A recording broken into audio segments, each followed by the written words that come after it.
नमस्ते गणपतये नमः। एकदन्तं चतुर्हस्तं बिभ्राणां पाशाङ्कुशं विघ्नविनाशिने शिवसुताय वरदमूर्तये श्री विघ्नेश्वराय नमस्ते नमस्ते तव सुप्रभातम्। ॐ नमस्ते वक्रतुण्डाय मूषिकध्वजाय लम्बोदरं शूर्पसुकर्णं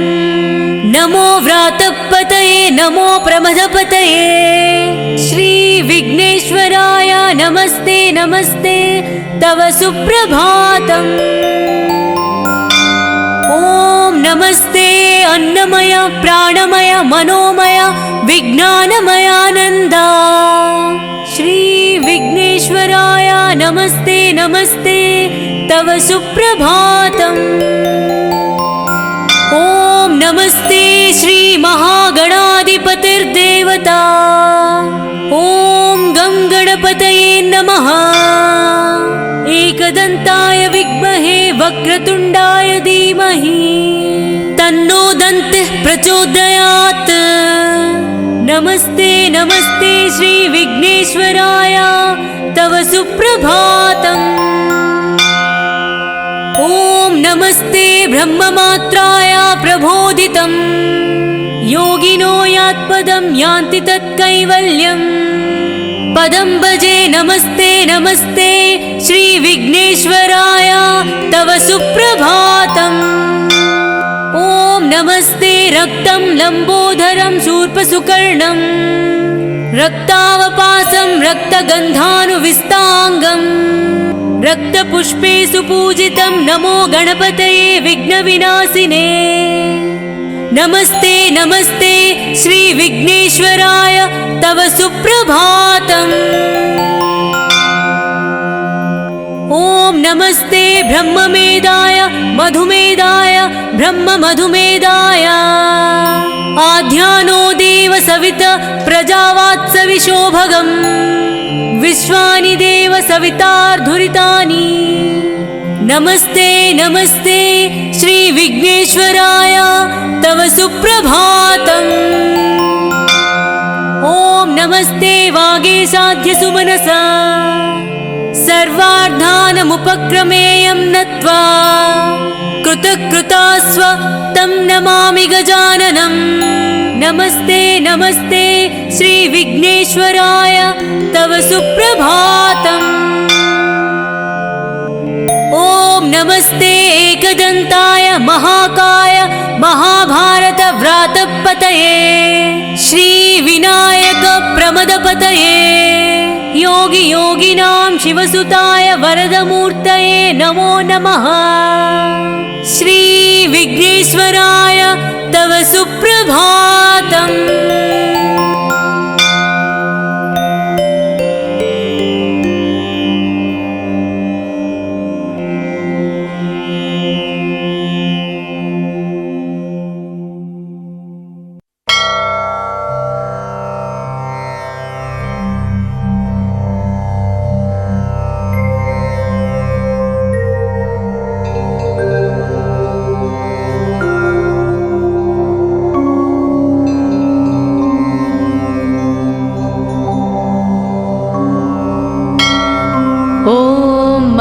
गणेशकवचं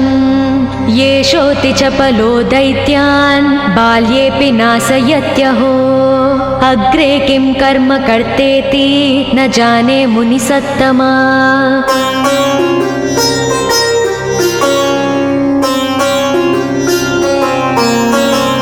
दैत्या नानाविधा दुष्टा साधुदेवद्रुमक्कला अतोऽस्य कण्ठे किञ्चित्यं रक्षां सम्बद्धुमर्णसि ध्यायेत् सिंहगतं विनायकममुं दिर्बाहुमध्ये युगे त्रात्रायां तु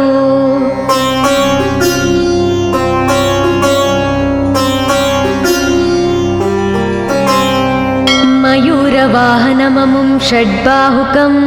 सिद्धम् ईद्वापरे तु गजाननं युगभुजं रक्ताङ्गरागं विभुं तुर्येतु द्विभुजं सिताङ्गरुचिरं सर्वार्धरं सर्वदा।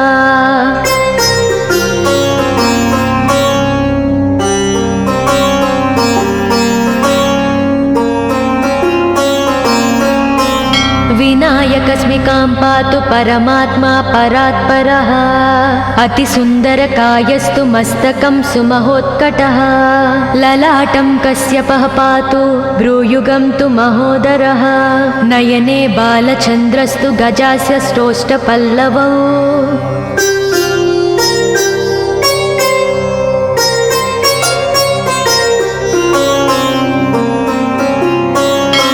जिह्वां पातु गजक्रीडश्चुबुकं गिरिजासुतः वाचं विनायकः पातु दन्तान् रक्षतु दुर्मुखः श्रवणौ पासपाणिस्तु नासिकां चिन्तितार्ददः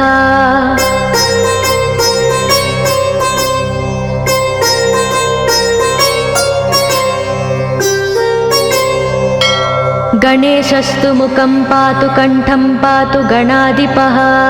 स्कन्दौ पातु गजस्कन्दः स्तने विघ्नविनाशनः हृदयं गणनादस्तु हेरम्बो जठरं महान् धराधरः पातु पार्ष्णौ पृष्ठं विघ्नहरस्मुभः लिङ्गं गुह्यं सदा पातु वक्रतुण्डो महाबलः गजक्रीडो जानुजङ्गो ऊरु मङ्गलकीर्तिमान् एकदन्तो महाबुद्धिः पादौ गुल्पौ सदावतु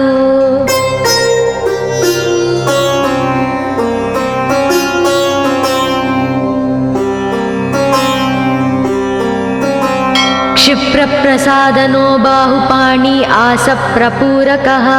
अङ्गुलीच्च नखान् पातु पद्महस्तोरिनासनः सर्वाङ्गानि मयूरेशो विश्वव्यापी सदावतु अनुक्तमपि यत्स्थानं धूमकेतु सदावतु आमोदस्तग्रतः पातु प्रमोदः पृष्ठतोऽवतु प्राच्यां रक्षतु बुद्धि स आज्ञेयां सिद्धिदायकम्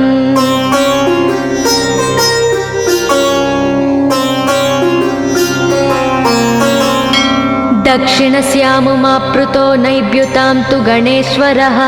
प्रतीच्यां विघ्नहर्ता व्याध्याययां गजकर्णकः कौबेर्यां निधिपः पायादीशान्याविसनन्दनः दिवा व्यादेकदन्तस्तु रात्रौ सन्ध्यासु यः विघ्नहृत् राक्षसासुरबेताళग्रहभूतपिशाचतः पाशाङ्कुशधरः पातु रजस्तत्त्वमसुत्रुती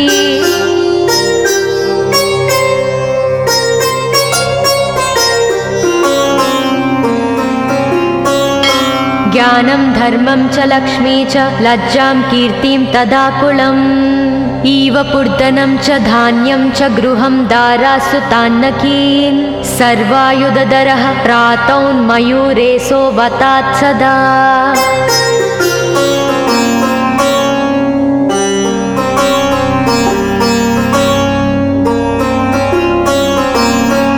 कपिलो जानुकं पातु गजास्वान् विकटोऽवतु भूर्जपत्रे लिखित्वेदं यः कण्ठे धारयेत् सुधीः न भयं जायते तस्य यक्षरक्षः पिशाचतः त्रिसन्ध्यं जपते यस्तु वज्रसारतनुर्भवेत् यात्राकाले पठेद्यस्तु निर्विघ्नेन फलं लभेत्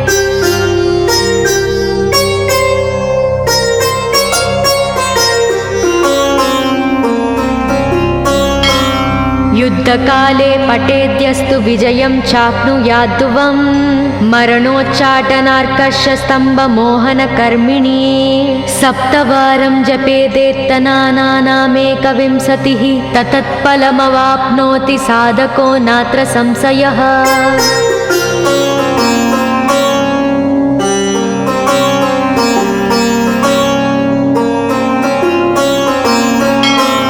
एकविंशतिवारं च पठेत्तावदिनानि यः कारागृहगतं सद्यो राज्ञा व्यजं च मोचयोत् राजदर्शनवेलायां पठेदेतत्त्रिवारतः स राजानं वंशं नीत्वा प्रकृतिर्च सम्भाजयेत् इदं गणेशकवचं कश्यपेन सविरितम्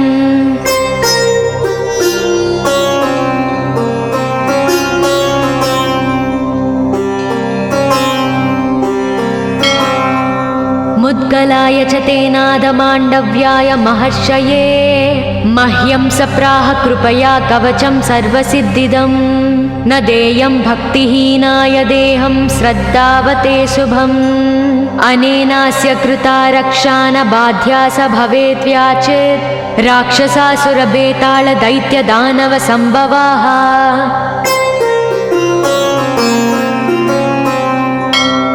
इति श्रीगणेशपुराणे श्रीगणेशकवचं सम्पूर्णम्।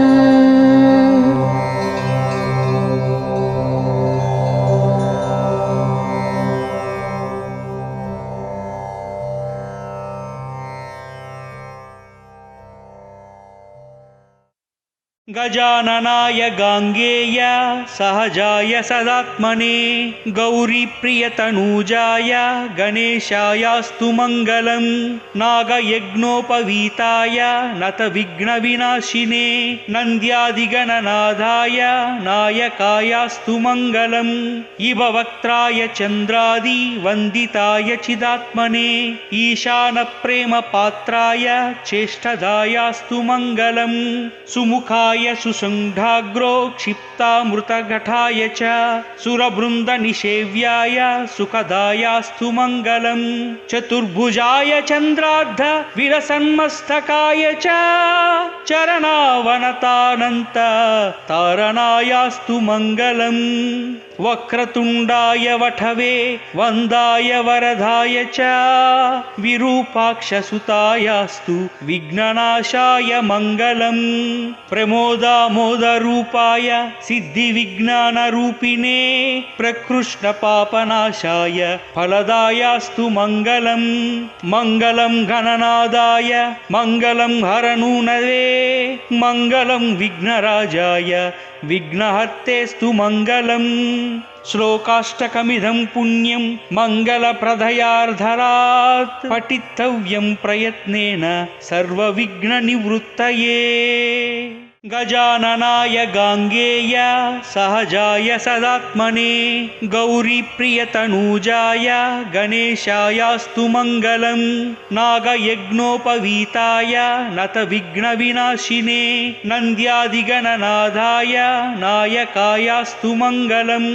इव वक्त्राय चन्द्रादि वन्दिताय चिदात्मने ईशानप्रेमपात्राय चेष्टदायास्तु मङ्गलम् सुमुखाय सुसङ्घाग्रो क्षिप्तामृतघटाय च सुरवृन्दनिषेव्याय सुखदायास्तु मङ्गलम् चतुर्भुजाय चन्द्रार्ध विलसन्मस्तकाय च चरणावनतानन्त तारणायास्तु मङ्गलम्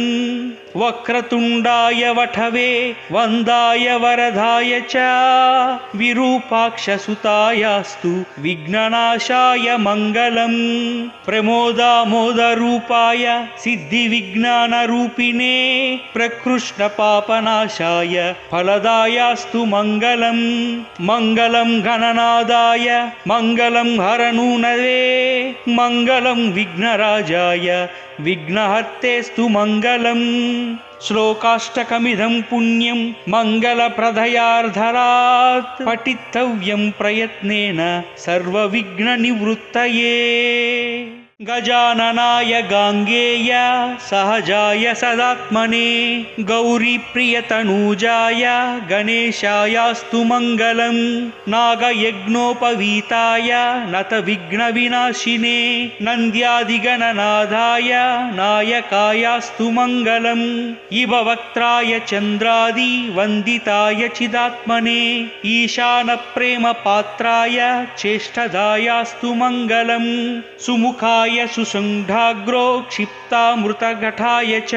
सुरवृन्दनिषेव्याय सुखदायास्तु मङ्गलम् चतुर्भुजाय चन्द्रार्ध विलसन्मस्तकाय च चरणावनतानन्त तारणायास्तु मङ्गलम्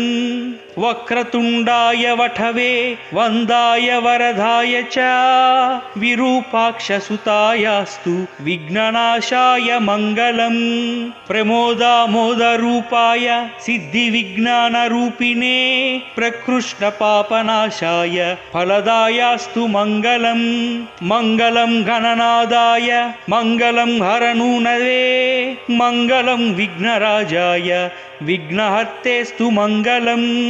श्लोकाष्टकमिदं पुण्यं मङ्गलप्रदयार्धरात् पठितव्यं प्रयत्नेन सर्वविघ्ननिवृत्तये गजाननाय गाङ्गेय सहजाय सदात्मने गौरीप्रियतनूजाय गणेशायास्तु मङ्गलम् नागयज्ञोपवीताय नतविघ्नविनाशिने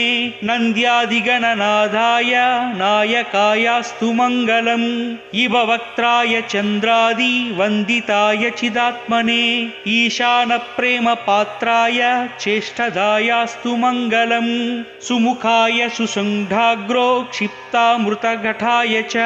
सुरवृन्दनिषेव्याय सुखदायास्तु मङ्गलम् चतुर्भुजाय चन्द्रार्ध विलसन्मस्तकाय च चरणावनतानन्त तारणायास्तु मङ्गलम् वक्रतुण्डाय वठवे वन्दाय वरदाय च विरूपाक्षसुतायास्तु विघ्ननाशाय मङ्गलम् प्रमोदामोदरूपाय सिद्धिविज्ञानरूपिणे प्रकृष्टपापनाशाय फलदायास्तु मङ्गलम् मङ्गलं गणनादाय मङ्गलं हरनूनवे मङ्गलं विघ्नराजाय विघ्नहर्तेस्तु मङ्गलम् श्लोकाष्टकमिदं पुण्यं मङ्गलप्रदयार्धरात् पठितव्यं प्रयत्नेन सर्वविघ्ननिवृत्तये गजाननाय गाङ्गेय सहजाय सदात्मने गौरीप्रियतनूजाय गणेशायास्तु मङ्गलम् नागयज्ञोपवीताय नतविघ्नविनाशिने नन्द्यादिगणनाथाय नायकायास्तु मङ्गलम् इववक्त्राय चन्द्रादि वन्दिताय चिदात्मने ईशानप्रेमपात्राय चेष्टदायास्तु मङ्गलम् सुमुखाय सुसङ्घाग्रो क्षिप्तामृतघटाय च सुरवृन्दनिषेव्याय सुखदायास्तु मङ्गलम् चतुर्भुजाय चन्द्रार्ध विलसन्मस्तकाय च चरणावनतानन्त तारणायास्तु मङ्गलम् वक्रतुण्डाय वठवे वन्दाय वरदाय च विरूपाक्षसुतायास्तु विघ्ननाशाय मङ्गलम् प्रमोदामोदरूपाय सिद्धिविज्ञानरूपिणे प्रकृष्टपापनाशाय फलदायास्तु मङ्गलम् मङ्गलं गणनादाय मङ्गलं हरनूनवे मङ्गलं विघ्नराजाय विघ्नहर्तेस्तु मङ्गलम् श्लोकाष्टकमिदं पुण्यं मङ्गलप्रदयार्धरात् पठितव्यं प्रयत्नेन सर्वविघ्ननिवृत्तये गजाननाय गाङ्गेय सहजाय सदात्मने गौरीप्रियतनूजाय गणेशायास्तु मङ्गलम् नागयज्ञोपवीताय नतविघ्नविनाशिने नन्द्यादिगणनाथाय नायकायास्तु मङ्गलम् इववक्त्राय चन्द्रादि वन्दिताय चिदात्मने ईशानप्रेमपात्राय चेष्टदायास्तु मङ्गलम् सुमुखाय सुसङ्घाग्रो क्षिप्तामृतघटाय च सुरवृन्दनिषेव्याय सुखदायास्तु मङ्गलम् चतुर्भुजाय चन्द्रार्ध विलसन्मस्तकाय च चरणावनतानन्त तारणायास्तु मङ्गलम् वक्रतुण्डाय वठवे वन्दाय वरदाय च विरूपाक्षसुतायास्तु विघ्ननाशाय मङ्गलम् प्रमोदामोदरूपाय सिद्धिविज्ञानरूपिणे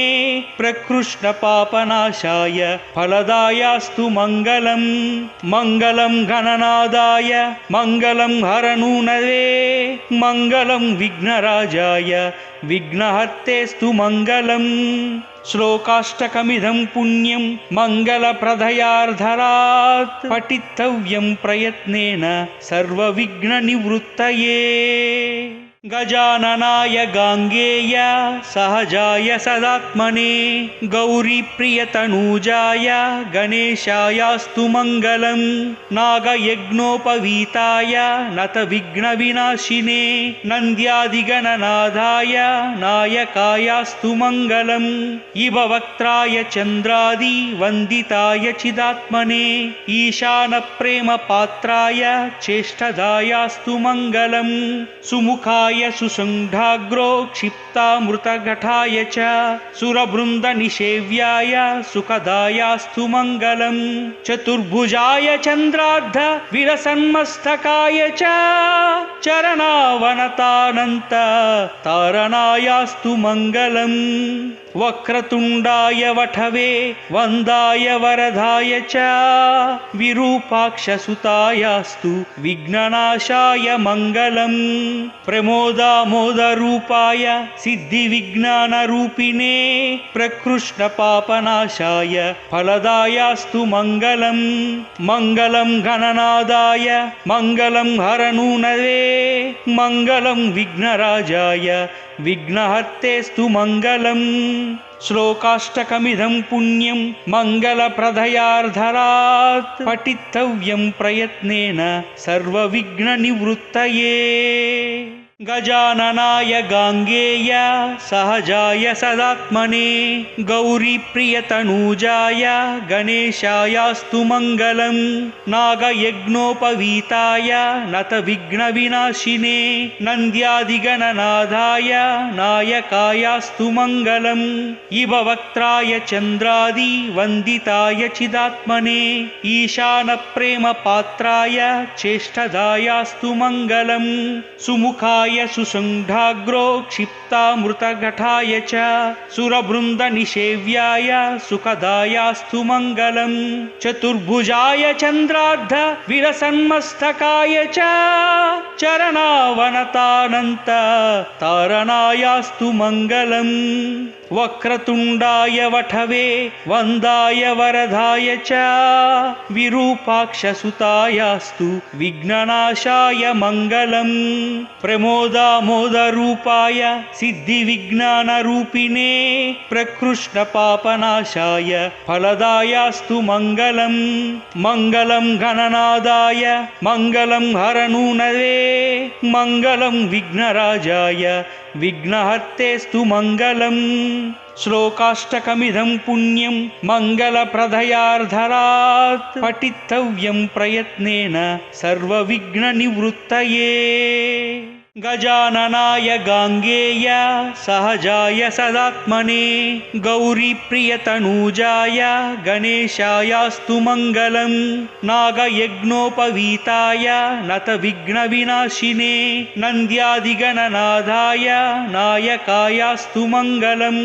इभवक्त्राय चन्द्रादि वन्दिताय चिदात्मने ईशानप्रेमपात्राय चेष्टदायास्तु मङ्गलम् सुमुखाय सुसङ्घाग्रो क्षिप्तामृतघटाय च सुरवृन्दनिषेव्याय सुखदायास्तु मङ्गलम् चतुर्भुजाय चन्द्रार्ध विलसन्मस्तकाय च चरणावनतानन्त तारणायास्तु मङ्गलम् वक्रतुण्डाय वठवे वन्दाय वरदाय च विरूपाक्षसुतायास्तु विघ्ननाशाय मङ्गलम् प्रमोदामोदरूपाय सिद्धिविज्ञानरूपिणे प्रकृष्णपापनाशाय फलदायास्तु मङ्गलम्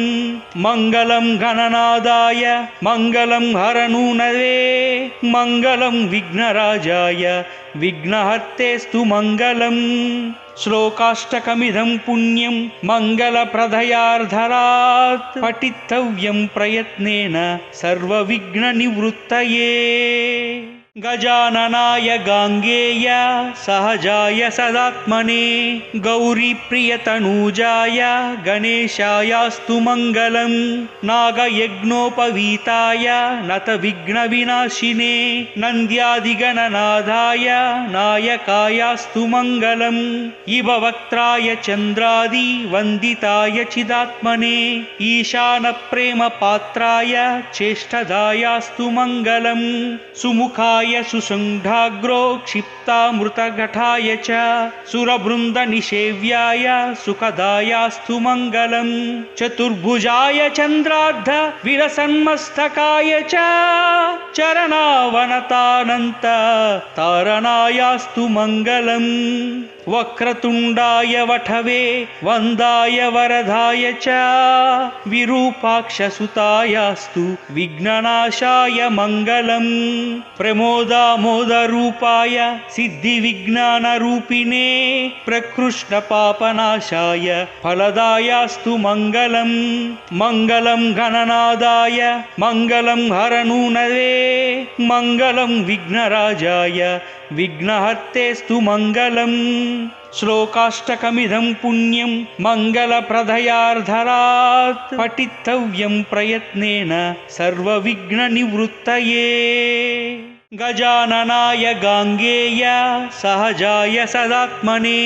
गौरीप्रियतनूजाय गणेशायास्तु मङ्गलम् नागयज्ञोपवीताय नतविघ्नविनाशिने नन्द्यादिगणनाथाय नायकायास्तु मङ्गलम् इववक्त्राय चन्द्रादि वन्दिताय चिदात्मने ईशानप्रेमपात्राय चेष्टदायास्तु मङ्गलम् सुमुखाय सुसङ्घाग्रो क्षिप्तामृतघटाय च सुरवृन्दनिषेव्याय सुखदायास्तु मङ्गलम् चतुर्भुजाय चन्द्रार्ध विलसन्मस्तकाय च चरणावनतानन्त तारणायास्तु मङ्गलम् वक्रतुण्डाय वठवे वन्दाय वरदाय च विरूपाक्षसुतायास्तु विघ्ननाशाय मङ्गलम् प्रमोदामोदरूपाय सिद्धिविज्ञानरूपिणे प्रकृष्णपापनाशाय फलदायास्तु मङ्गलम् मङ्गलं गणनादाय मङ्गलं हरनूनवे मङ्गलं विघ्नराजाय विघ्नहर्तेस्तु मङ्गलम् श्लोकाष्टकमिदं पुण्यं मङ्गलप्रदयार्धरात् पठितव्यं प्रयत्नेन सर्वविघ्ननिवृत्तये गजाननाय गाङ्गेय सहजाय सदात्मने गौरीप्रियतनूजाय गणेशायास्तु मङ्गलम् नागयज्ञोपवीताय नतविघ्नविनाशिने नन्द्यादिगणनाथाय नायकायास्तु मङ्गलम् इववक्त्राय चन्द्रादि वन्दिताय चिदात्मने ईशानप्रेमपात्राय चेष्टदायास्तु मङ्गलम् सुमुखाय सुसङ्घाग्रो क्षिप्तामृतघटाय च सुरवृन्दनिषेव्याय सुखदायास्तु मङ्गलम् चतुर्भुजाय चन्द्रार्ध विलसन्मस्तकाय च चरणावनतानन्त तारणायास्तु मङ्गलम् वक्रतुण्डाय वठवे वन्दाय वरदाय च विरूपाक्षसुतायास्तु विघ्ननाशाय मङ्गलम् प्रमोदामोदरूपाय सिद्धिविज्ञानरूपिणे प्रकृष्णपापनाशाय फलदायास्तु मङ्गलम् मङ्गलं गणनादाय मङ्गलं हरनूनवे मङ्गलं विघ्नराजाय विघ्नहर्तेस्तु मङ्गलम् श्लोकाष्टकमिदं पुण्यं मङ्गलप्रदयार्धरात् पठितव्यं प्रयत्नेन सर्वविघ्ननिवृत्तये गजाननाय गाङ्गेय सहजाय सदात्मने गौरीप्रियतनूजाय गणेशायास्तु मङ्गलम् नागयज्ञोपवीताय नतविघ्नविनाशिने नन्द्यादिगणनाथाय नायकायास्तु मङ्गलम् इववक्त्राय चन्द्रादि वन्दिताय चिदात्मने ईशानप्रेमपात्राय चेष्टदायास्तु मङ्गलम् सुमुखाय सुसङ्घाग्रो क्षिप्तामृतघटाय च सुरवृन्दनिषेव्याय सुखदायास्तु मङ्गलम् चतुर्भुजाय चन्द्रार्ध विलसन्मस्तकाय च चरणावनतानन्त तारणायास्तु मङ्गलम् वक्रतुण्डाय वठवे वन्दाय वरदाय च विरूपाक्षसुतायास्तु विघ्ननाशाय मङ्गलम् प्रमो प्रमोदामोदरूपाय सिद्धिविज्ञानरूपिणे प्रकृष्टपापनाशाय फलदायास्तु मङ्गलम् मङ्गलं गणनादाय मङ्गलं हरनूनवे मङ्गलं विघ्नराजाय विघ्नहर्तेस्तु मङ्गलम् श्लोकाष्टकमिदं पुण्यं मङ्गलप्रदयार्धरात् पठितव्यं प्रयत्नेन सर्वविघ्ननिवृत्तये गजाननाय गाङ्गेय सहजाय सदात्मने गौरीप्रियतनूजाय गणेशायास्तु मङ्गलम् नागयज्ञोपवीताय नतविघ्नविनाशिने नन्द्यादिगणनाथाय नायकायास्तु मङ्गलम् इववक्त्राय चन्द्रादि वन्दिताय चिदात्मने ईशानप्रेमपात्राय चेष्टदायास्तु मङ्गलम् सुमुखाय सुसङ्घाग्रो क्षिप्तामृतघटाय च सुरवृन्दनिषेव्याय सुखदायास्तु मङ्गलम् चतुर्भुजाय चन्द्रार्ध विलसन्मस्तकाय च चरणावनतानन्त तारणायास्तु मङ्गलम् वक्रतुण्डाय वठवे वन्दाय वरदाय च विरूपाक्षसुतायास्तु विघ्ननाशाय मङ्गलम् प्रमोदामोदरूपाय सिद्धिविज्ञानरूपिणे प्रकृष्टपापनाशाय फलदायास्तु मङ्गलम् मङ्गलं गणनादाय मङ्गलं हरनूनवे मङ्गलं विघ्नराजाय विघ्नहर्तेस्तु मङ्गलम् श्लोकाष्टकमिदं पुण्यं मङ्गलप्रदयार्धरात् पठितव्यं प्रयत्नेन सर्वविघ्ननिवृत्तये गजाननाय गाङ्गेय सहजाय सदात्मने गौरीप्रियतनूजाय गणेशायास्तु मङ्गलम् नागयज्ञोपवीताय नतविघ्नविनाशिने नन्द्यादिगणनाथाय नायकायास्तु मङ्गलम् इववक्त्राय चन्द्रादि वन्दिताय चिदात्मने ईशानप्रेमपात्राय चेष्टदायास्तु मङ्गलम् सुमुखाय सुसङ्घाग्रो क्षिप्तामृतघटाय च सुरवृन्दनिषेव्याय सुखदायास्तु मङ्गलम् चतुर्भुजाय चन्द्रार्ध विलसन्मस्तकाय च चरणावनतानन्त तारणायास्तु मङ्गलम् वक्रतुण्डाय वठवे वन्दाय वरदाय च विरूपाक्षसुतायास्तु विघ्ननाशाय मङ्गलम् प्रमोदामोदरूपाय सिद्धिविज्ञानरूपिणे प्रकृष्टपापनाशाय फलदायास्तु मङ्गलम्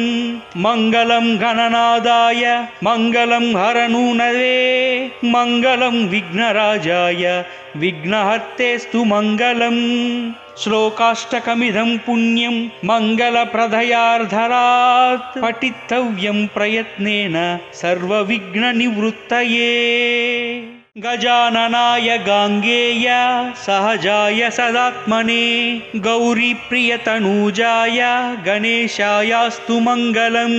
नागयज्ञोपवीताय नतविघ्नविनाशिने नन्द्यादिगणनाथाय नायकायास्तु मङ्गलम् इववक्त्राय चन्द्रादि वन्दिताय चिदात्मने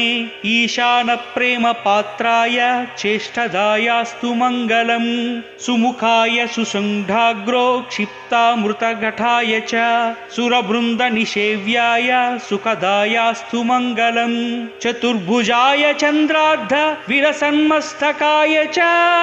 चरणावनतानन्त तारणायास्तु मङ्गलम् वक्रतुण्डाय वठवे वन्दाय वरदाय च विरूपाक्षसुतायास्तु विघ्ननाशाय मङ्गलम् प्रमोदामोदरूपाय सिद्धिविज्ञानरूपिणे प्रकृष्टपापनाशाय फलदायास्तु मङ्गलम् मङ्गलं गणनादाय मङ्गलं हरनूनवे मङ्गलं विघ्नराजाय विघ्नहर्तेस्तु मङ्गलम् श्लोकाष्टकमिदं पुण्यं मङ्गलप्रदयार्धरात् पठितव्यं प्रयत्नेन सर्वविघ्ननिवृत्तये गजाननाय गाङ्गेय सहजाय सदात्मने गौरीप्रियतनूजाय गणेशायास्तु मङ्गलम् नागयज्ञोपवीताय नतविघ्नविनाशिने नन्द्यादिगणनाथाय नायकायास्तु मङ्गलम् इभवक्त्राय चन्द्रादि वन्दिताय चिदात्मने ईशानप्रेमपात्राय चेष्टदायास्तु मङ्गलम् सुमुखाय सुसुण्ढाग्रो क्षिप्तामृतघटाय च सुरवृन्दनिषेव्याय सुखदायास्तु मङ्गलम् चतुर्भुजाय चन्द्रार्ध विलसन्मस्तकाय च चरणावनतानन्त तारणायास्तु मङ्गलम् वक्रतुण्डाय वठवे वन्दाय वरदाय च विरूपाक्षसुतायास्तु विघ्ननाशाय मङ्गलम् प्रमोदामोदरूपाय सिद्धिविज्ञानरूपिणे प्रकृष्णपापनाशाय फलदायास्तु मङ्गलम् मङ्गलं गणनादाय मङ्गलं हरनूनवे मङ्गलं विघ्नराजाय विघ्नहर्तेस्तु मङ्गलम् श्लोकाष्टकमिदं पुण्यं मङ्गलप्रदयार्धरात् पठितव्यं प्रयत्नेन सर्वविघ्ननिवृत्तये। ॐ नमस्ते गणपतये नमः। एकदन्तं चतुर्हस्तं बिभ्राणां पाशाङ्कुशं विघ्नविनाशिने शिवसुताय वरदमूर्तये श्री विघ्नेश्वराय नमस्ते नमस्ते तव सुप्रभातम्। ॐ नमस्ते वक्रतुण्डाय मूषिकध्वजाय लम्बोदरं शूर्पसुकर्णं नमो व्रातपतये नमो प्रमदपतये श्री विघ्नेश्वराय नमस्ते नमस्ते तव सुप्रभातम्। ॐ नमस्ते अन्नमय प्राणमय मनोमय विज्ञानमयानन्द श्री विघ्नेश्वराय नमस्ते नमस्ते तव सुप्रभातम्। ॐ नमस्ते श्री महागणाधिपतिर्देवता ॐ गं गणपतये नमः।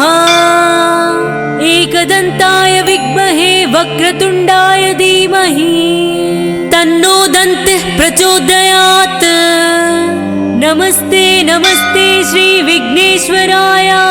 तव सुप्रभातम्। ॐ नमस्ते ब्रह्ममात्राय प्रबोधितं योगिनो यात्पदं यान्ति तत्कैवल्यम् पदं भजे नमस्ते नमस्ते श्री विघ्नेश्वराय तव सुप्रभातम्। ॐ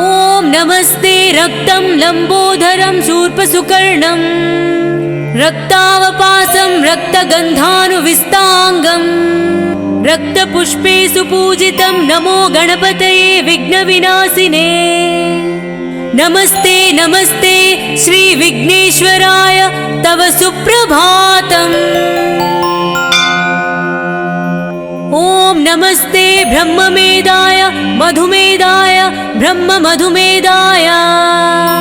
आध्यानो देव सविता प्रजावात्सविशोभगम् विश्वानि देव सवितार्धुरितानि नमस्ते नमस्ते श्री विघ्नेश्वराय तव सुप्रभातम्। ॐ नमस्ते वागीशाद्यसुमनसा सर्वार्थानमुपक्रमेयं नत्वा कृतकृतास्व तं नमामि गजाननम् नमस्ते नमस्ते श्री विघ्नेश्वराय तव सुप्रभातम्। ॐ नमस्ते एकदन्ताय महाकाय महाभारत व्रातपतये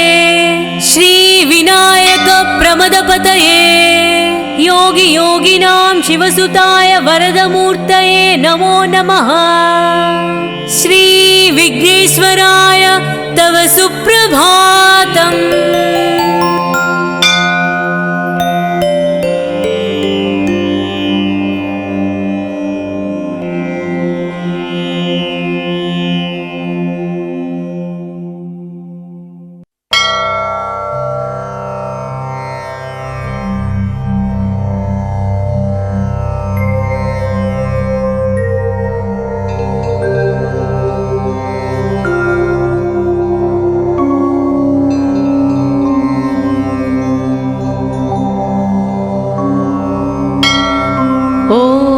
महागणेशकवचम्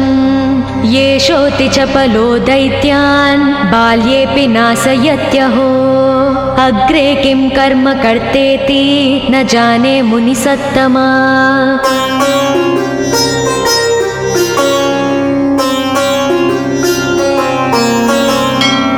दैत्यानानाविधा दुष्टा साधुदेवद्रुमक्कला अतोऽस्य कण्ठे किञ्चित्यं रक्षां सम्बद्धुमर्णसि ध्यायेत् सिंहगतं विनायकममुं दिर्बाहुमध्ये युगे त्रात्रायां तु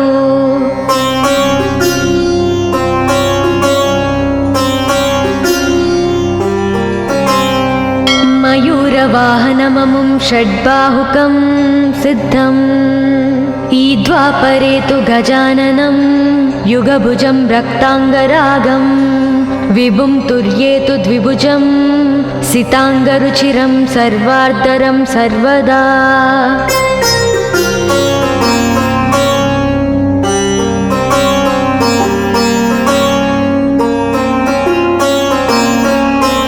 विनायकस्मिकां पातु परमात्मा परात्परः अतिसुन्दरकायस्तु मस्तकं सुमहोत्कटः ललाटं कश्यपः पातु भ्रूयुगं तु महोदरः नयने बालचन्द्रस्तु गजास्य स्रोष्ठपल्लवौ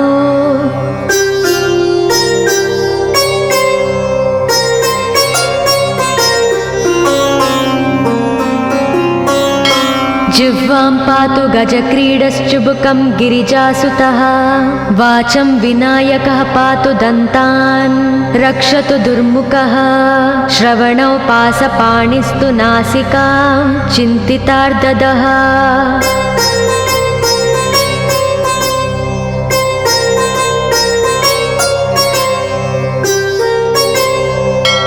गणेशस्तु मुखं पातु कण्ठं पातु गणाधिपः स्कन्दौ पातु गजस्कन्दः स्तने विघ्नविनाशनः हृदयं गणनादस्तु हेरम्बो जठरं महान् धराधरः पातु पार्ष्णौ पृष्ठं विघ्नहरस्मुभः लिङ्गं गुह्यं सदा पातु वक्रतुण्डो महाबलः गजक्रीडो जानुजङ्गो ऊरु मङ्गलकीर्तिमान् एकदन्तो महाबुद्धिः पादौ गुल्पौ सदावतु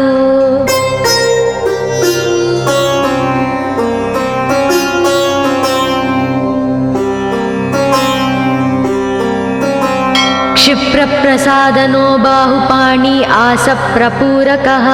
अङ्गुलीच्च नखान् पातु पद्महस्तोरिनासनः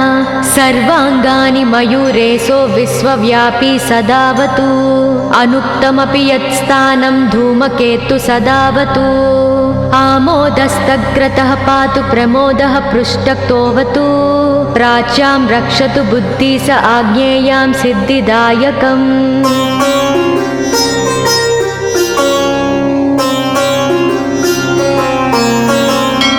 दक्षिणस्यामुमाप्लुतो नैव्युतां तु गणेश्वरः प्रतीच्यां विघ्नहर्ता व्याध्याययां गजकर्णकः कौबेर्यां निधिपः पायादीशान्याविसनन्दनः दिवाव्यादेकदन्तस्तु रात्रौ सन्ध्यासु यः विघ्नहृत् राक्षसासुरबेताళग्रहभूतपिशाचतः पाशाङ्कुशधरः पातु रजस्तत्त्वमसुत्रुती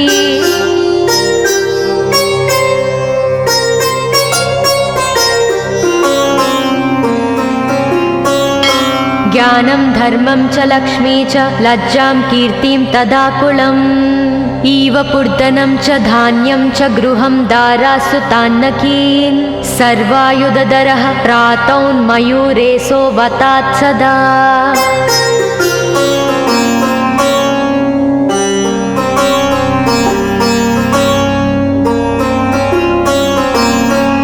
कपिलो जानुकं पातु गजास्वान् विकटोऽवतु भूर्जपत्रे लिखित्वेदं यः कण्ठे धारयेत् सुधीः न भयं जायते तस्य यक्षरक्षः पिशाचतः त्रिसन्ध्यं जपते यस्तु वज्रसारतनुर्भवेत् यात्राकाले पठेद्यस्तु निर्विघ्नेन फलं लभेत्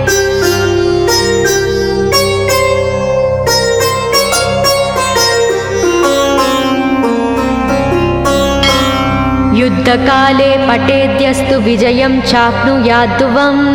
मरणोच्चाटनार्कर्षस्तम्भमोहनकर्मिणी सप्तवारं जपेदेत्तनानामेकविंशतिः ततत्फलमवाप्नोति साधको नात्र संशयः।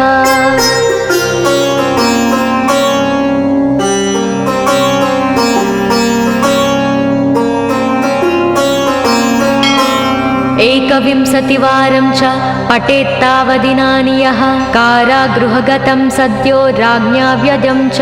मोचयोत् राजदर्शनवेलायां पठेदेतत्त्रिवारतः स राजानं वंशं नीत्वा प्रकृतिर्च सम्भां जयेत्। इदं गणेशकवचं कश्यपेन सविरितम्।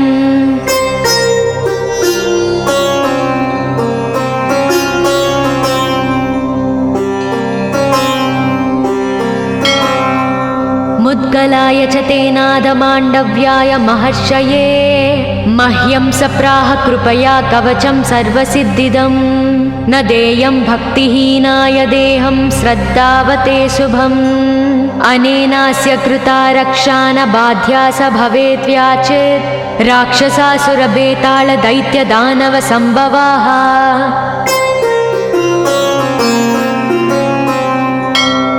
इति श्रीगणेशपुराणे श्रीगणेशकवचं सम्पूर्णम्।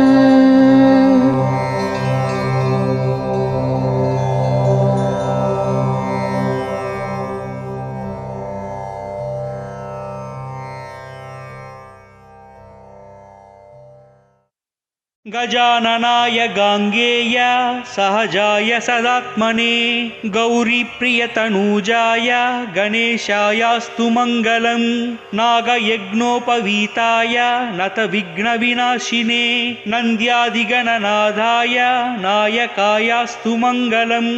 इभवक्त्राय चन्द्रादि वन्दिताय चिदात्मने ईशानप्रेमपात्राय चेष्टदायास्तु मङ्गलम् सुमुखाय सुसङ्घाग्रो क्षिप्तामृतघटाय च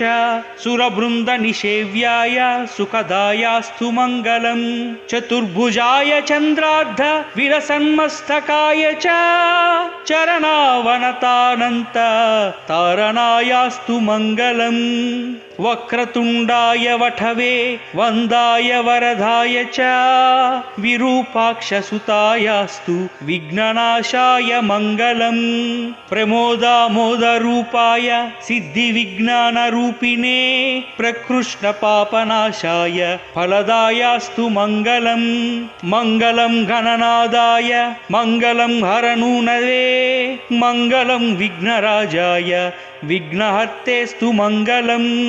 श्लोकाष्टकमिदं पुण्यं मङ्गलप्रदयार्धरात् पठितव्यं प्रयत्नेन सर्वविघ्ननिवृत्तये।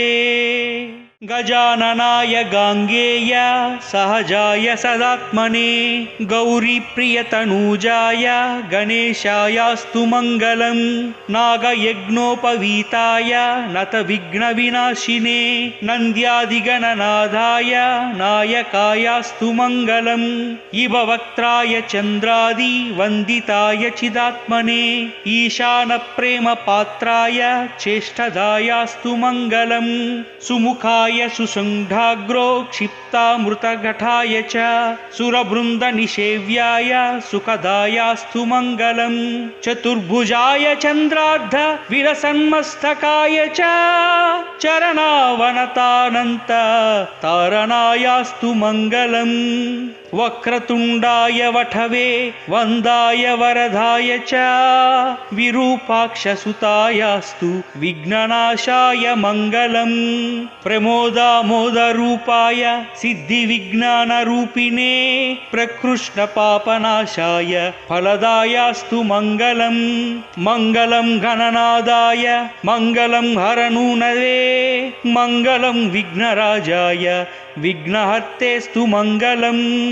श्लोकाष्टकमिदं पुण्यं मङ्गलप्रदयार्धरात् पठितव्यं प्रयत्नेन सर्वविघ्ननिवृत्तये। गजाननाय गाङ्गेय सहजाय सदात्मने गौरीप्रियतनूजाय गणेशायास्तु मङ्गलम् नागयज्ञोपवीताय नतविघ्नविनाशिने नन्द्यादिगणनाथाय नायकायास्तु मङ्गलम् इववक्त्राय चन्द्रादि वन्दिताय चिदात्मने ईशानप्रेमपात्राय चेष्टदायास्तु मङ्गलम् सुमुखाय सुसुण्ढाग्रो क्षिप्तामृतघटाय च सुरवृन्दनिषेव्याय सुखदायास्तु मङ्गलम् चतुर्भुजाय चन्द्रार्ध विलसन्मस्तकाय च चरणावनतानन्त तारणायास्तु मङ्गलम् वक्रतुण्डाय वठवे वन्दाय वरदाय च विरूपाक्षसुतायास्तु विघ्ननाशाय मङ्गलम् प्रमोदामोदरूपाय सिद्धिविज्ञानरूपिणे प्रकृष्णपापनाशाय फलदायास्तु मङ्गलम् मङ्गलं गणनादाय मङ्गलं हरनूनवे मङ्गलं विघ्नराजाय विघ्नहर्तेस्तु मङ्गलम् श्लोकाष्टकमिदं पुण्यं मङ्गलप्रदयार्धरात् पठितव्यं प्रयत्नेन सर्वविघ्ननिवृत्तये गजाननाय गाङ्गेय सहजाय सदात्मने गौरीप्रियतनूजाय गणेशायास्तु मङ्गलम् नागयज्ञोपवीताय नतविघ्नविनाशिने नन्द्यादिगणनाथाय नायकायास्तु मङ्गलम् इववक्त्राय चन्द्रादि वन्दिताय चिदात्मने ईशानप्रेमपात्राय चेष्टदायास्तु मङ्गलम् सुमुखाय सुसुण्ढाग्रो क्षिप्तामृतघटाय च सुरवृन्दनिषेव्याय सुखदायास्तु मङ्गलम् चतुर्भुजाय चन्द्रार्ध विलसन्मस्तकाय च चरणावनतानन्त तारणायास्तु मङ्गलम्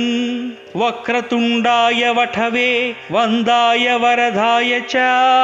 विरूपाक्षसुतायास्तु विघ्ननाशाय मङ्गलम् प्रमोदामोदरूपाय सिद्धिविज्ञानरूपिणे प्रकृष्णपापनाशाय फलदायास्तु मङ्गलम् मङ्गलं गणनादाय मङ्गलं हरनूनवे मङ्गलं विघ्नराजाय विघ्नहर्तेस्तु मङ्गलम् श्लोकाष्टकमिदं पुण्यं मङ्गलप्रदयार्धरात् पठितव्यं प्रयत्नेन सर्वविघ्ननिवृत्तये गजाननाय गाङ्गेय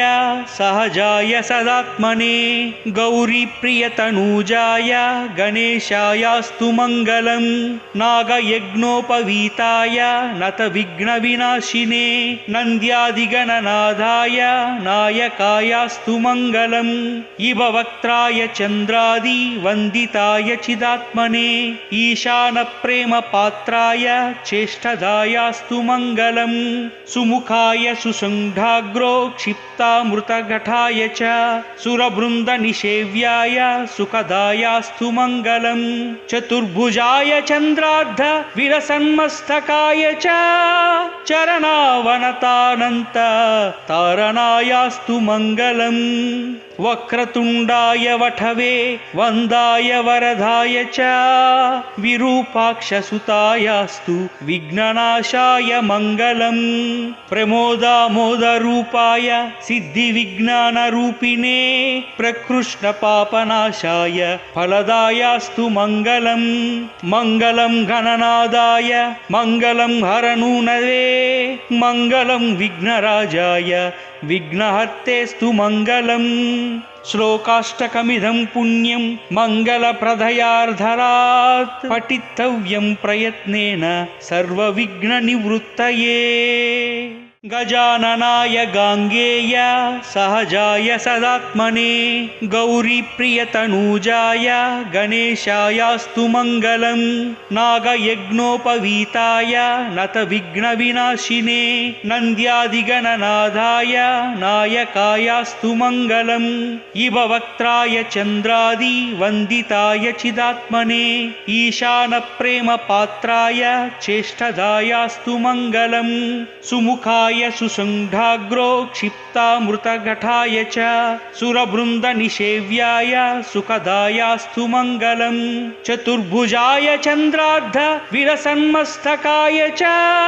चरणावनतानन्त तारणायास्तु मङ्गलम्।